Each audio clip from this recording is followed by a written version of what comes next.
4 matchs au programme cette nuit en NBA. Est-ce que les Bulls vont enfin gagner un match face à un gros? Revanche des playoffs avec New York face à Atlanta. Et enfin, comment vont se comporter les Warriors sans Stephen Curry? A tout de suite.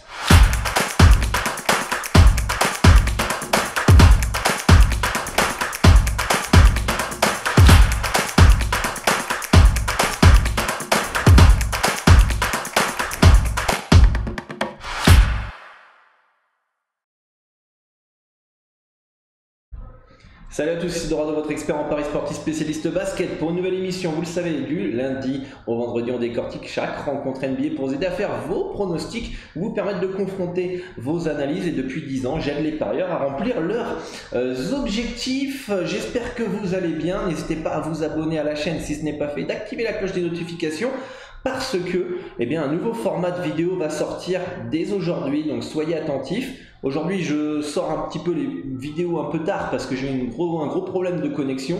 D'ailleurs, je suis pas chez moi, là, je suis dans une cafétéria et j'espère que le son il est plutôt bon.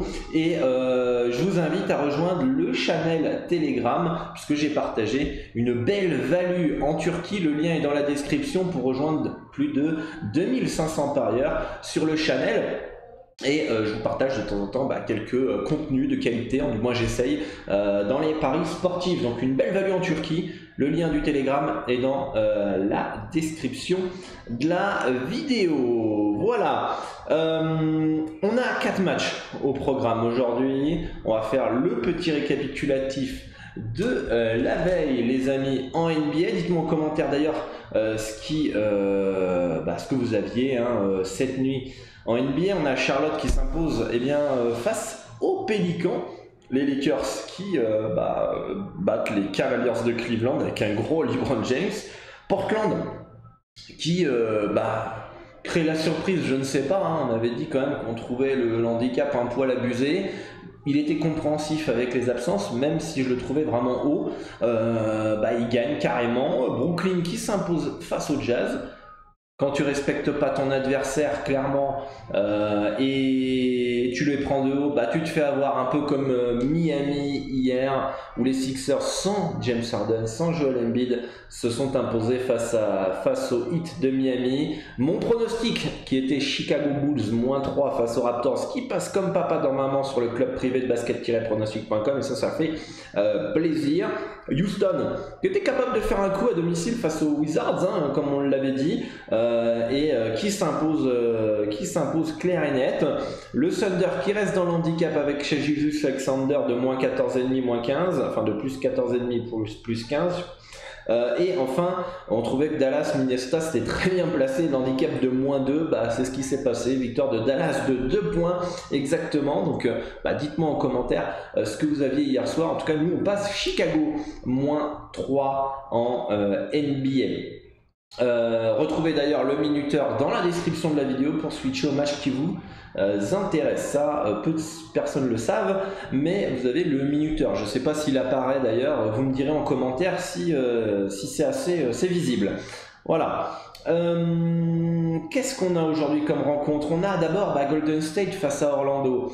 Golden State part largement favori et c'est tout à fait logique malgré l'absence de Stephen Curry qui est blessé pendant un certain temps. On a Andrew Wiggins qui est game time decision et qui devrait jouer a priori. Moi ça me semble logique que les Warriors soient favoris. Je pense qu'ils devraient s'imposer à Orlando à 1,324 la cote. Je sais pas si ça vaut le coup d'être tenté, je sais plus ce que j'ai mis comme handicap. On va essayer de retrouver ça parmi tous les matchs que j'analyse. Moi j'ai mis un -7. Un -7, donc pour moi il n'y a pas de value sur les Warriors ce soir. Ça me semble très bien placé. -7,5, -8 à l'extérieur face à un Magic qui commence à retrouver quelques joueurs comme Cole Anthony qui était blessé, Wagner qui était blessé, Carter aussi Junior était blessé, Mo Bamba, je crois que Fultz aussi revient.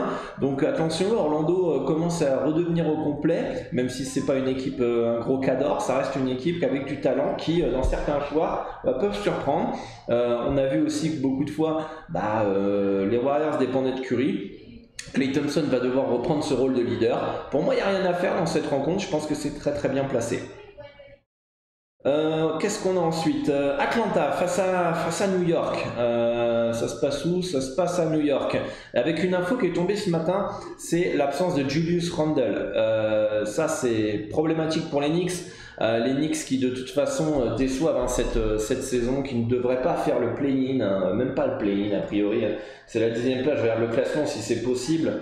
Ouais, sincèrement, c'est le match de la dernière chance pour les Knicks. Ils sont à 30 victoires, 41 défaites, 11e et le 10e. C'est Atlanta à 35 victoires, 36 défaites. Il va falloir gagner ce match-là. C'est quasiment la dernière chance pour les Knicks s'ils veulent espérer arracher le play-in.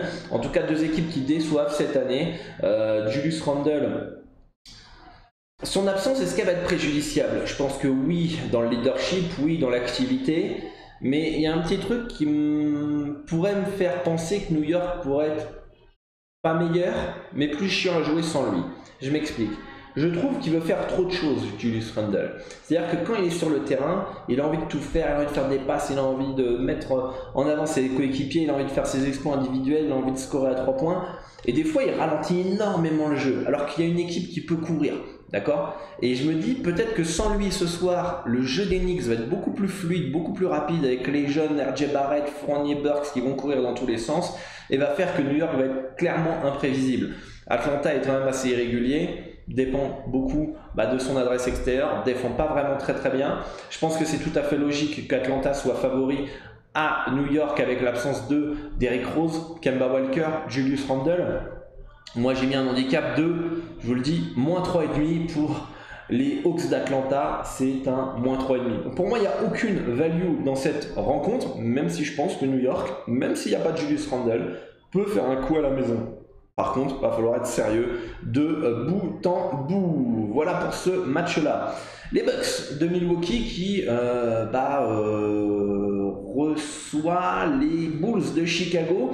Giannis Antetokounmpo n'était pas là lors de la dernière rencontre. Si je ne me trompe pas, il est game time decision ici, comme vous pouvez le voir, mais il est en vert, donc il devrait forcément jouer.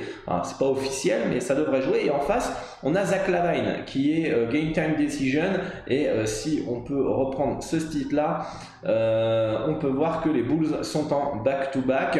Bon, pour la fatigue, c'est pas le plus dur reste un 4e match, 5 jours back-to-back, il y en a eu quelques-uns cette année, pas énorme mais il y en a eu, les 3e matchs en 4 jours back-to-back, ça c'est les plus durs en termes de physique, un back-to-back reste limite standard, mais Zach LaVine est peut-être pas là ce soir, ce qui serait problématique pour les Bulls de Chicago puisque c'est un joueur physique, athlétique, capable d'aller provoquer des fautes, capable de déstabiliser les défenses et rend le jeu des Bulls moins stéréotypé.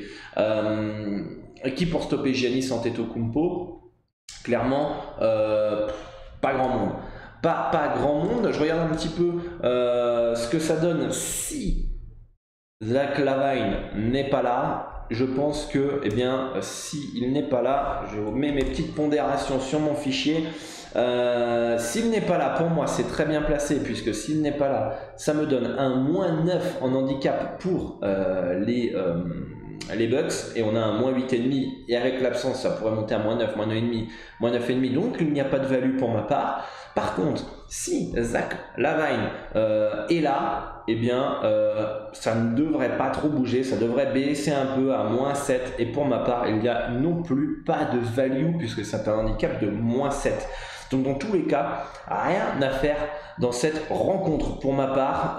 Peut-être un Bucks en sec dans un combo recomposé si LaVine est absent. Mais sinon, pas grand-chose à se mettre sous la dent dans cette rencontre. Les Denver Nuggets qui reçoivent les Clippers de Los Angeles, équipe revancharde, équipe qui malgré les absences de Kawhi Leonard cette saison et Paul George sont plutôt corrects, ils font une meilleure saison que les Lakers quand même, avec 36 victoires, 37 défaites.